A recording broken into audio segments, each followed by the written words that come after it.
Selamat pagi Bapak Ibu Saudara terkasih dalam Tuhan Yesus. Pada pagi hari ini kita sama-sama akan merenungkan kebenaran firman Tuhan sebelum memulai aktivitas kita. Karena itu mari kita berdoa terlebih dahulu. Mari kita berdoa. Tuhan, kami mengucap syukur untuk kesempatan yang indah karena kami boleh bangun di pagi hari yang indah ini. Pada saat ini kami siap untuk mendengarkan kebenaran firman-Mu. Berbicaralah Tuhan karena kami siap untuk mendengarkan. Dalam nama Tuhan Yesus kami berdoa. Amin. Tema pada hari ini saya akan berikan judul Saling Menopang dalam Ketidaksempurnaan. Terambil dari Ulangan 31 ayat pertama sampai 13. Namun saya hanya akan bacakan dari ayat pertama sampai ayat yang ketiga, kemudian ayat yang ke-6 sampai ayat yang ke-8. Demikianlah firman Tuhan. Kemudian pergilah Musa lalu mengatakan segala perkataan ini kepada seluruh orang Israel. Berkatalah ia kepada mereka, "Aku sekarang berumur 120 tahun.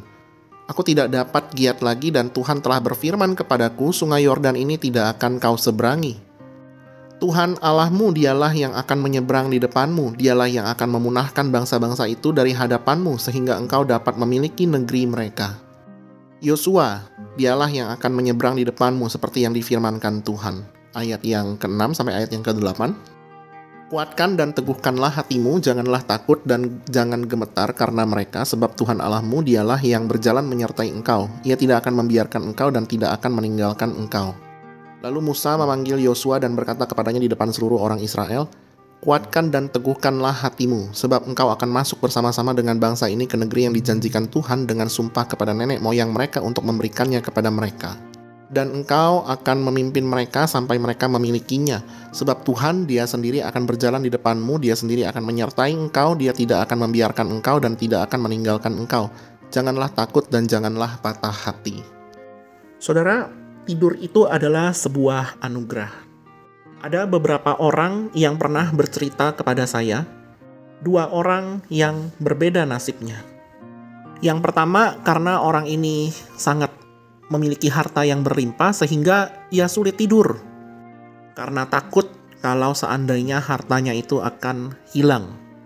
Dan yang orang kedua adalah orang yang memiliki finansial yang sangat terbatas.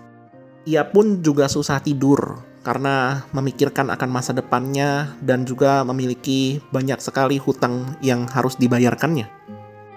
Saudara, saya melihat persamaan dari kedua orang ini adalah mereka sama-sama tidak bisa tidur. Mereka juga sama-sama stres, tapi stres yang berbeda. Yang satu stres karena kebanyakan uang, takut kehilangan. Yang satu stres bagaimana harus menggapai uang untuk membayarkan hutang-hutangnya. Pernah satu kali di antara kedua orang ini saya pernah memberikan nasihat kepada salah satu dari pemuda tersebut. Saya berkata bahwa kalau kamu itu harus menyerahkan semuanya itu ke dalam tangan Tuhan, berserah penuh kepada Tuhan.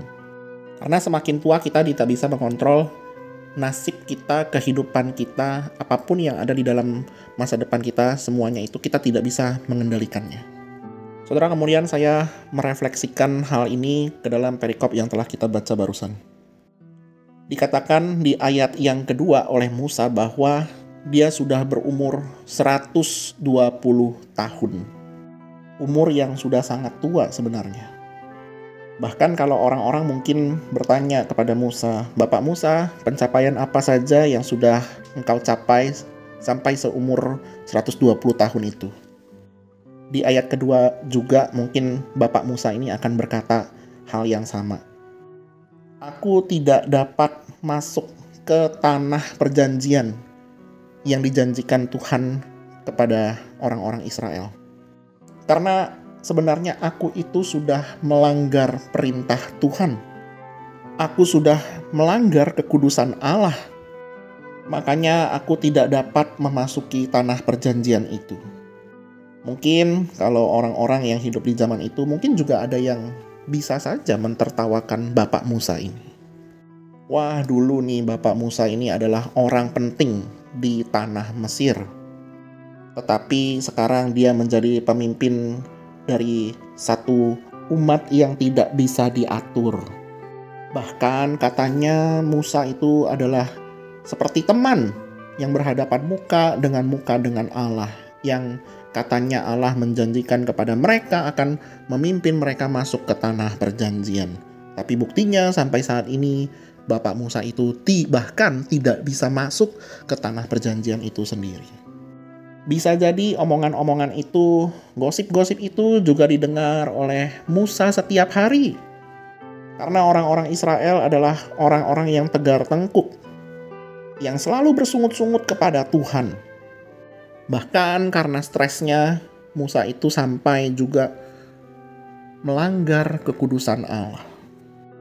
Hal ini diketahui oleh seluruh orang Israel, termasuk juga Yosua yang akan menjadi penerus Musa yang ditunjuk oleh Allah.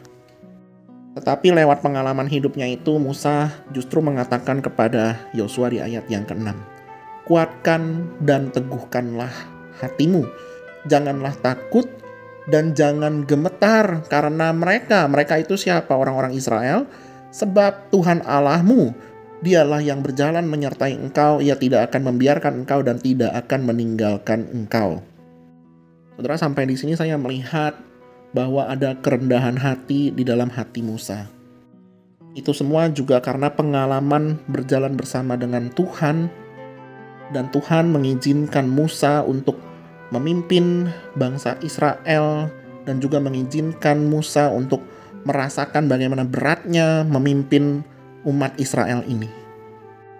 Tetapi Musa tahu bahwa Tuhan selalu menyertai dirinya, dan kemudian Musa memberikan semangat kepada Yosua yang masih muda ini, agar di dalam ketidaksempurnaan masing-masing daripada Musa ataupun Yosua, mereka harus tetap bersandar kepada Tuhan.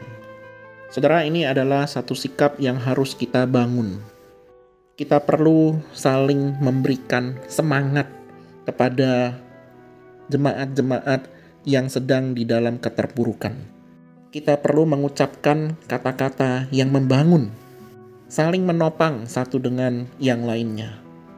Karena kita tidak dapat berjalan sendiri, kita perlu saling menopang, saling menguatkan, dan juga kita sama-sama perlu untuk bersandar, berserah kepada Tuhan dalam menjalani masa depan yang tidak menentu ini. Kiranya Tuhan Yesus memberkati kita sekalian. Amin. Mari kita berdoa. Terima kasih Tuhan karena firman-Mu yang mengingatkan kami bahwa sesungguhnya kami memerlukan kehadiran Tuhan di dalam kehidupan kami. Kami pun juga memerlukan kehadiran daripada saudara-saudara seiman kami untuk kami saling dapat menopang satu dengan yang lainnya. Ajarkan kami Tuhan apabila ketika kami mengucapkan kata-kata kepada sesama kami, itu adalah kata-kata positif dan kata-kata yang membangun serta memberkati sesama kami. Terima kasih Tuhan, di dalam nama Tuhan Yesus kami berdoa.